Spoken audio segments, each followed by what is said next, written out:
আপনারা অনেকেই আছেন যারা লোকোজ অ্যাপসে নতুন একটা আপডেট এসছে সেটা এখনও জানেন না। অফিস বেয়ারার কিভাবে নতুন করে এন্ট্রি করবেন সেটা দেখে নিন। আগে আমরা যে সহজ পদ্ধতিতে অফিস বেয়ারার এন্ট্রি করতাম, এখন আর সেই পদ্ধতিতে এন্ট্রি করা সম্ভব হচ্ছে না। সেই কারণে আমাদের নতুনভাবে এন্ট্রি করতে হচ্ছে। চলুন কিভাবে করতে হবে সেটা আপনাদের দেখিয়ে দিই। প্রথমে আমরা লোকোজ অ্যাপসটি ওপেন করব। এখানে দেখুন আমার একটা দল আছে মনি এনআরএলএম, যেটা ইয়োলো দেখাচ্ছে, কিন্তু তারপরেও আপলোড হচ্ছে না, কারণ আমার প্রেসিডেন্টটা এখনও এন্ট্রি করা নেই, অর্থাৎ সভানেত্রী।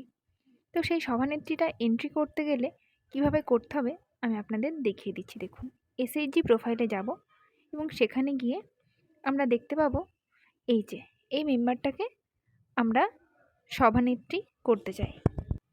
সভানেত্রী করতে গেলে আমরা এখানে তার সমস্ত ডিটেলস দেওয়ার পর, তার যে ফোন নাম্বারটা আমরা দিই সেইভাবেই দেওয়ার পর, এখানে এই যে ভেরিফাই আছে, ভেরিফাইংয়ে ক্লিক করতে হবে। তারপর ভেরিফাইং ফোন নাম্বার ডিটেলসে আমাদের ওই দেওয়া নাম্বারে একটা ওটিপি যাবে। সেই ওটিপিটা যাওয়ার পর আমাদের ওই ফোন থেকে ওটিপিটা নিয়ে এখানে এন্ট্রি করে ভেরিফাই করতে হবে।